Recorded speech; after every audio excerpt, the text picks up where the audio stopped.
Happy Lord's Day everyone! Welcome to our online worship celebration. Isang pinagpala at mapagpalayang araw po sa ating lahat. Mapagpalaya dahil tayo po ay tinubos ng Diyos sa ating mga kasalanan at tayo po ay nagkamit ng buhay na walang hanggan. Kaya't nararapat lamang po na papurihan natin ang Diyos sa kanyang kabutihan at kadakilaan sa ating mga buhay. Tayo po ay magpuri sa ating Panginoon.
Let us continue the attitude of worship. Alam niyo po, napakadakila ng Panginoon sa ating mga buhay. He is a great God. He is an awesome and powerful God. He is might and power, the author of wisdom, and He is better than life. Kaya sa araw pong ito, papurihin po natin ang Panginoon at sambahin natin ang Kanyang kadakilaan. Tayo po ay umawit ng pagsamba sa ating Diyos.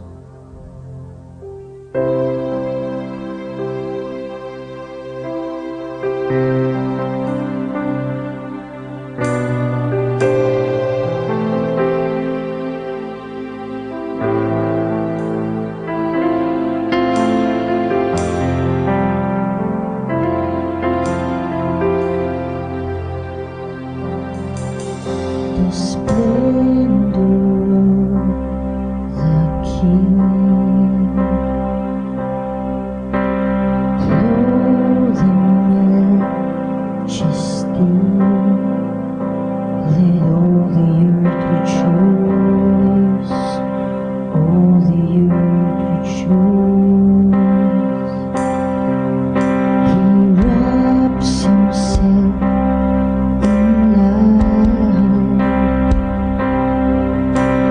darkness tries to hide and trembles at His voice, trembles at His voice.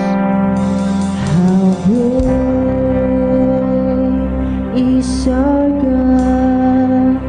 Sing with me, how great is our God? And all will see how great is our God.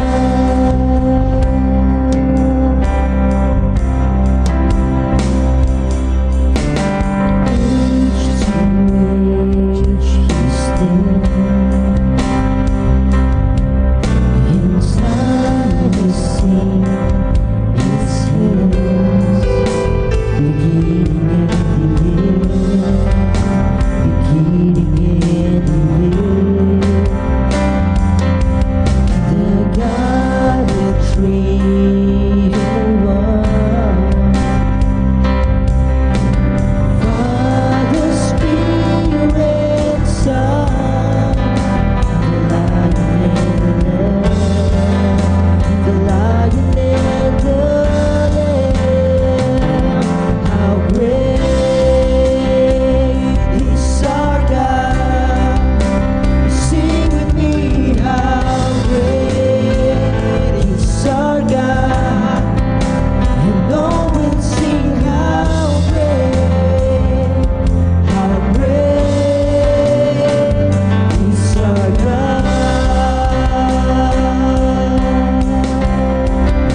dumako naman po tayo sa komunyon.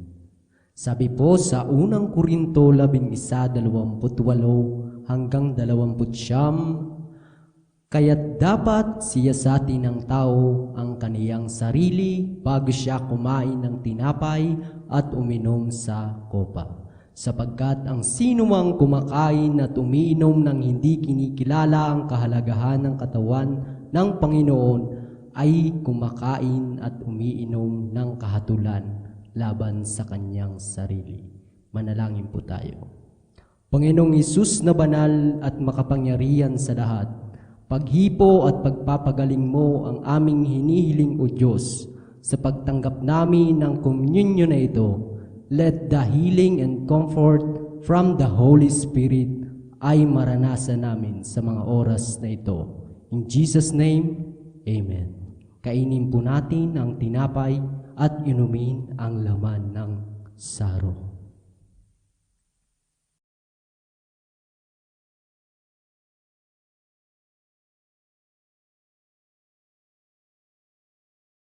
Dumako naman po tayo sa ating pagbibigay. Paano po ba natin makakamtan ang attitude na nais ng Diyos para sa atin kapag tayo ay nagbibigay? It starts with your heart. God is a lot more interested in your willingness to give than your wealth, because He is interested in what's happening in your heart when you decide to give. The Bible says in 2 Corinthians 9:7, you must each decide in your heart how much to give, and don't give reluctantly or in response to pressure, for God loves a person who gives cheerfully. Tulad ng sinabi sa talata, we must decide in our hearts. Pinag-iisipan ang pagbibigay at hindi yung basta makapagbigay lang. Giving is important and it must be meaningful. And for those who are still struggling in giving, isipin mo na lang kapatid na kaya tayo tinuturuan ng Diyos na magbigay, hindi para tayo ay pahirapan, kundi para tayo ay mas pagpalain. Whenever you feel that way, just remind yourself of the benefits of what God wants to do in your heart. It strengthens your faith. It's an investment for eternity. It blesses you in return, and it makes you more like God. Sa mga nais pong magpadala ng kanilang tithes and offering, maaari niyo po itong ipadala sa mga accounts na makikita sa inyong screen. Happy Sunday and God bless us all.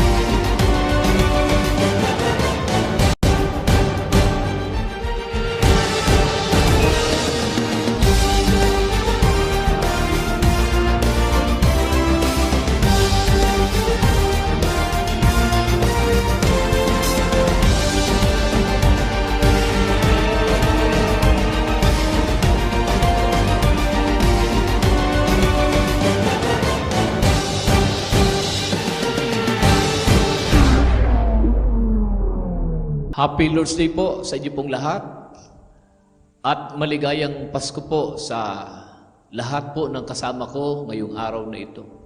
Sana po masaya po kayong nagdiriwang ng inyong Pasko. Walang kalungkutan, walang pain, walang dinaramdam sa buhay. Para sa akin, okay na ako doon. We live by the grace of God every day at salamat sa grasya ng Diyos sa iyo, sa akin, at sa ating lahat sa araw-araw. Maraming salamat din po sa mga nakakasama namin sa simbang gabi mula nung nakaraang Lunes hanggang mamayang gabi. I-enjoy po natin ang ating fellowship, ang ating pagdiriwang sa ating Panginoon. We celebrate the person. We celebrate Jesus. And this morning, I would like to share this topic to you. The four do not fear of Christmas. The four do not fear of Christmas. Ang tao ay maraming kinatatakutan. Ikaw kapatid, ano-ano po ba ang mga bagay na iyong ikinatatakot? One of the reasons why Jesus come is to defeat fear in us. Isa sa dahilan ng kanyang pagsilang at pagparito sa lupa ay upang alisin, tanggalin, pawiin ang anumang takot sa puso mo at sa puso ko. Mahigit 300 beses na binanggit sa Biblia ang salitang do not fear, do not be afraid. Noon pa man, sinabi na niya ng paulit-ulit, fear not, for I am with you, says the Lord. In John 14 verse 1, sabi ng Panginoon, do not let your hearts be troubled. Believe in God, believe also in me. Alam niyo po ba, noong ipinanganak ang Panginoon, merong 4 na pagkakataon na binanggit ang salitang do not fear. Huwag kang matakot. Kausap ng anghel ang ilang karakter sa Bible nang sabihin niya ang katagang ito, huwag kang matakot. Ito po ay sina Zacarias, si Maria, Jose, at ang mga pastol doon sa parang. Una marahil ay dahil first time siguro na nakakita sila ng anghel. Pero ang salitang do not fear na sinabi sa kanila ng anghel ay may koneksyon sa isyu na kanilang kinakaharap sa buhay. May mga isyu silang kinakaharap noong sila ay kausapin ng anghel Gabriel. Una po ay si Zacarias. Siya ay matanda na at baog pa ang kanyang esposang si Elizabeth.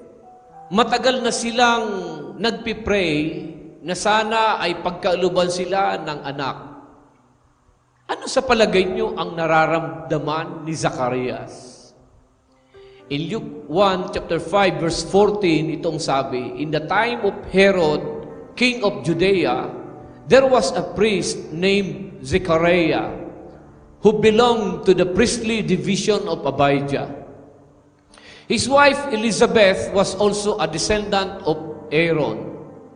Both of them were righteous in the sight of God, observing all the Lord's commands and decrees blamelessly. But they were childless, because Elizabeth was not able to conceive, and they were both very old.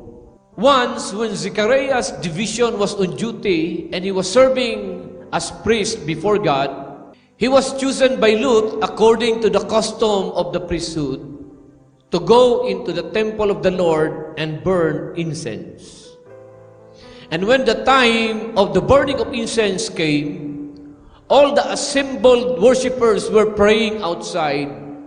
Then an angel of the Lord appeared to him, standing at the right side of the altar of incense. When Zechariah saw him, he was startled and was gripped with fear.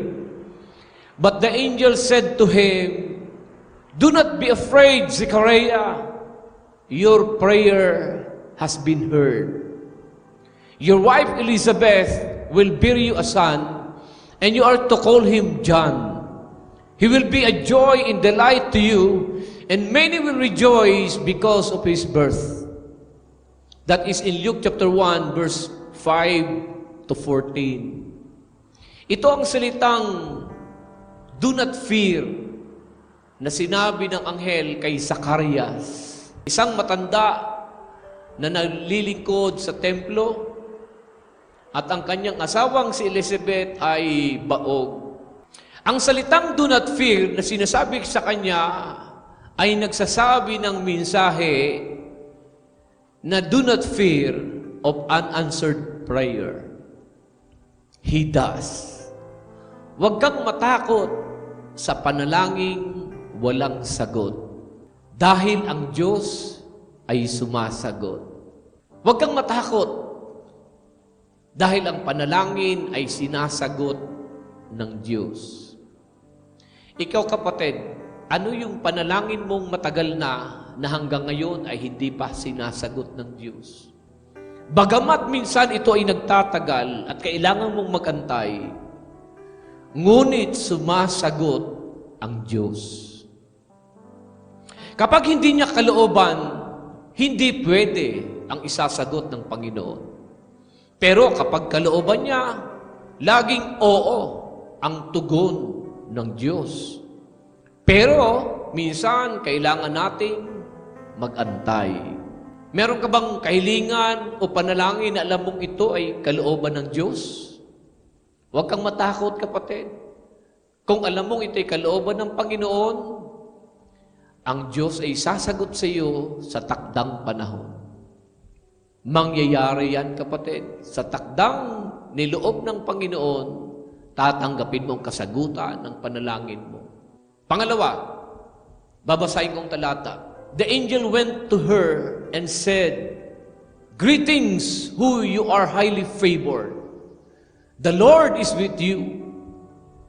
Mary was greatly troubled at his words and wondered what kind of greeting this might be. But the angel said to her, "Do not be afraid, Mary. You have found favor with God. You will conceive and give birth to a son, and you are to call him Jesus.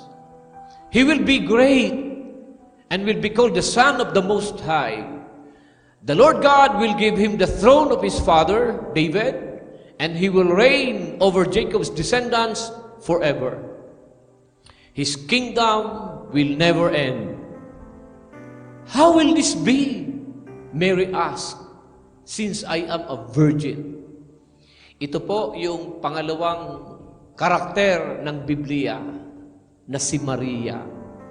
In Luke chapter 1 verse 28 to 34, ito ang pangalawang account noong kausapin ng anghel si Maria na siya ay magsisilang ng isang sanggol na tatawaging Jesus.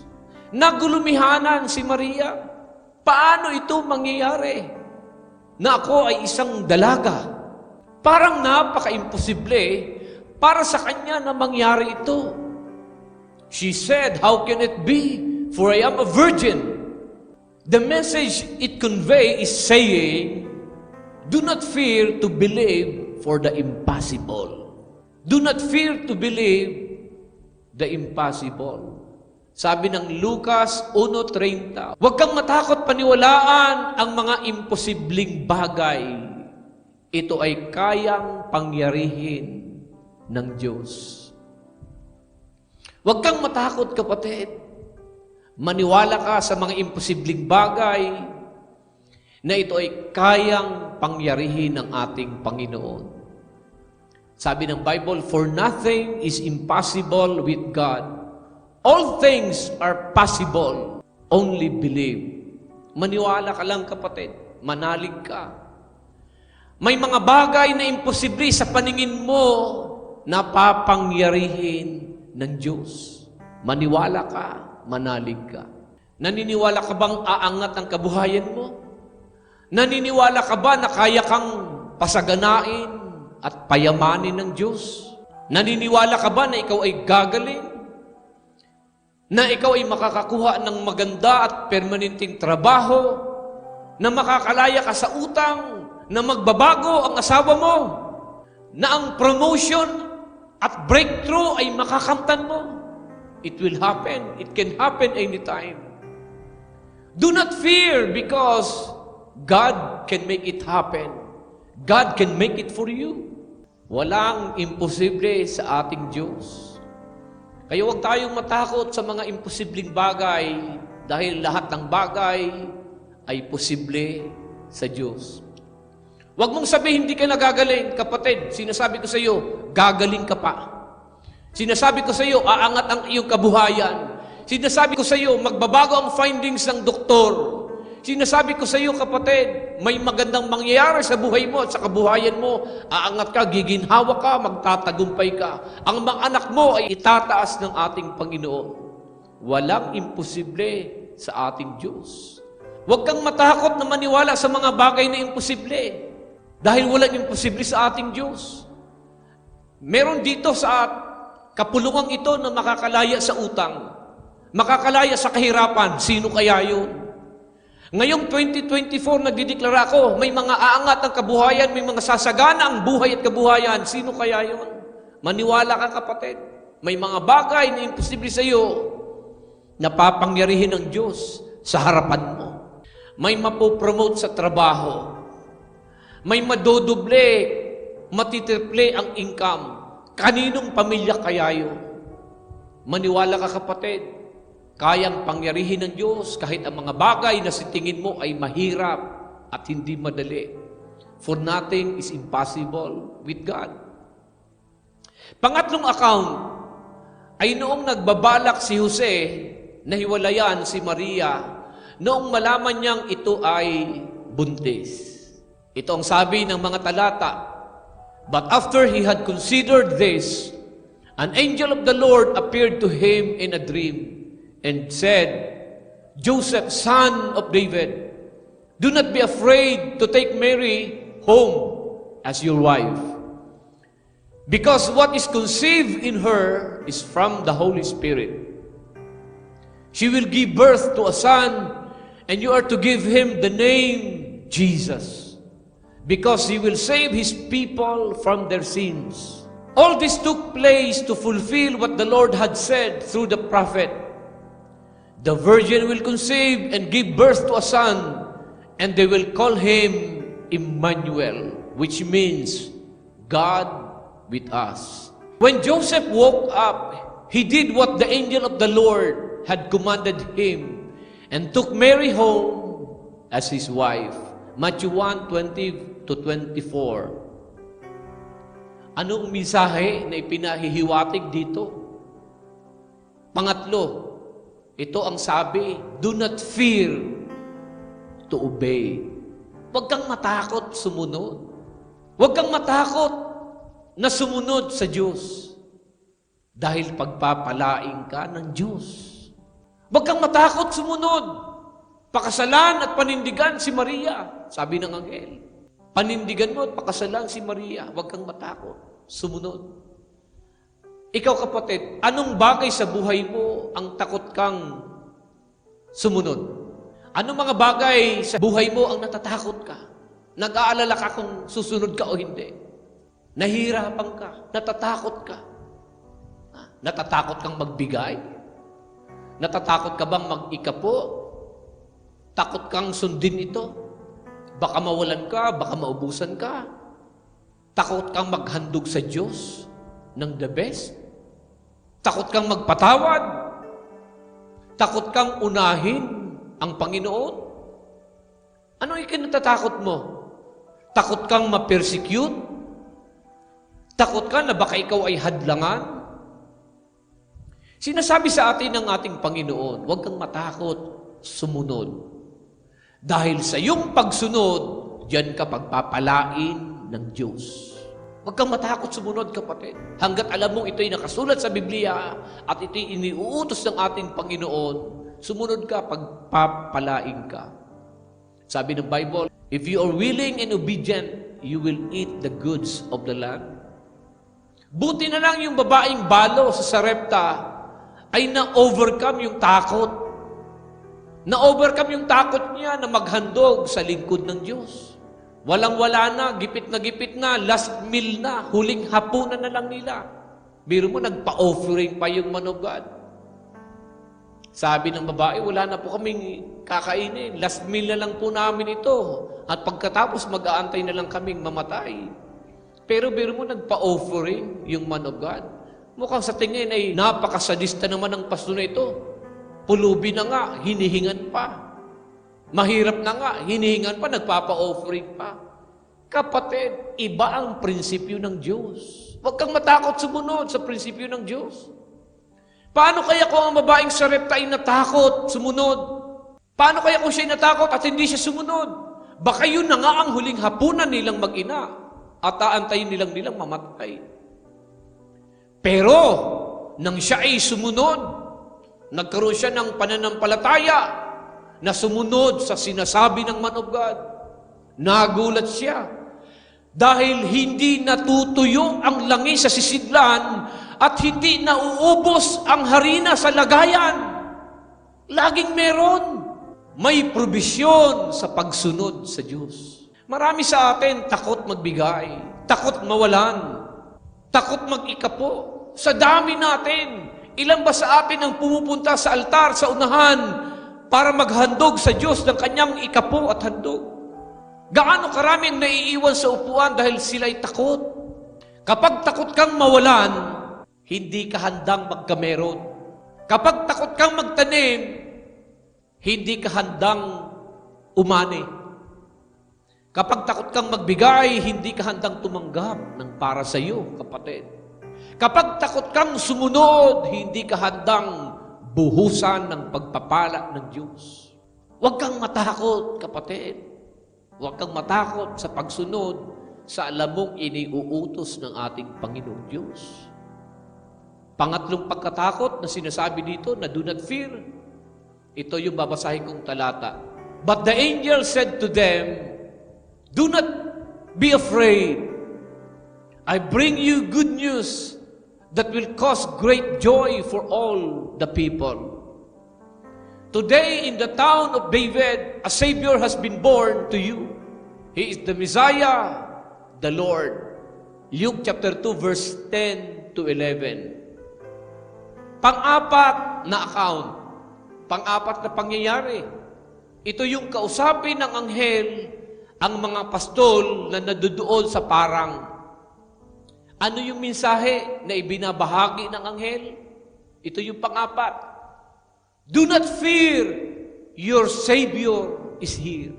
Huwag kang matakot. Narito ang tagapagligtas na ating Panginoon.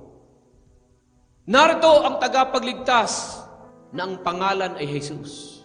Anumang bagay na kinatatakutan mo, huwag mo na itong katakutan pa dahil kasama mo ang Panginoon. Kasama natin ang Diyos.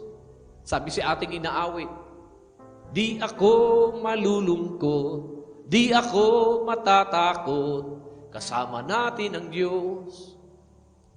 Anong sabi ng awit? Kasama natin ang Diyos, di ako mangangamba, di ako mababalisa, kasama natin ang Diyos. Huwag kang matakot.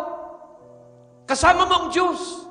Kaya sabihin mo, ikaw kahirapan, ikaw sakit at karamdaman, ikaw utang, ikaw problema, ikaw pagsubok, ikaw kagipitan, ikaw kawalan, hindi ako takot sa iyo. Kasama ko ang Diyos, kaya gagaling ako.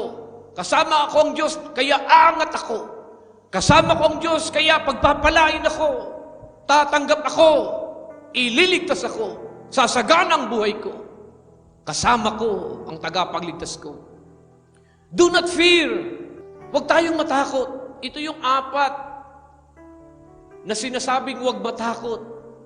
Sa araw ng Kapaskuhan, sinabi ng anghel sa apat na karakter ng Bible, ang salitang do not fear. Do not fear for unanswered prayer. Keep praying. Patuloy kang manalangin hanggat alam mong ito'y kalooban ng Diyos. Sabi ng Bible, He will make all things beautiful in His time. Sa takdang araw at oras inilaan ng Diyos, panalangin mo ay masasagot. Do not fear to believe the impossible. Huwag kang matakot maniwala sa mga bagay na imposible. Matindi kapag kumilos ang Diyos. Kapag nag-promote ang Panginoon, ay nako. Kapag nag-promote ang Panginoon, galing sa ibaba, makikita ng mga tao, nandun ka na sa itaas. Ikaw ay pre-promote na ng Panginoon, ikaw ay pinagpapala na ng Panginoon. Kapag ang Diyos ay kumilos, nako, yung maliit mong tindahan, magugulat ang mga tao. Isang malaking grocery store na pala. Do not fear to believe the impossible. It will happen to you, my friend. It will happen to you, to your family, to your children. Sa buhay mo, sa pamilya mo, may mga imposibleng bagay na pangyayarihin ng Diyos. Tanggapin mo ito sa pangalan ng Panginoon. Pangatlo, do not fear to obey. Huwag kang matakot sumunod. Sunod lang ng sunod. kung anong sinasabi ng salita ng Diyos, kung anong inuutos ng ating Panginoon, matuto tayong sumunod, matuto tayong maniwala at sumunod.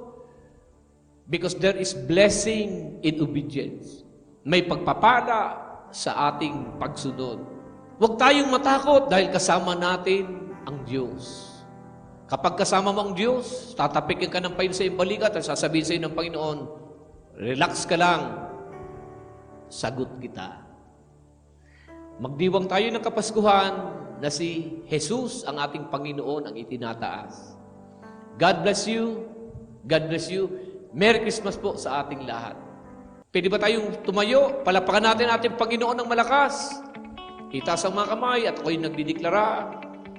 Ang kapayapaan ng Panginoon ay sumaating lahat. Ang panatag na puso, ang matiwasay na pag-iisip, ang masayang kalooban at malakas sa pangangatawan, ang pinagpalang buhay at kabuhayan ay dumaloy sa iyo sa iyong sambahayan.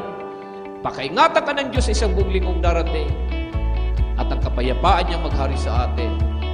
Tanggapin natin lahat ito sa pangalan ng Ama, ng Anak at ng Espiritu Santo. Lahat ay magsabi ng Amen.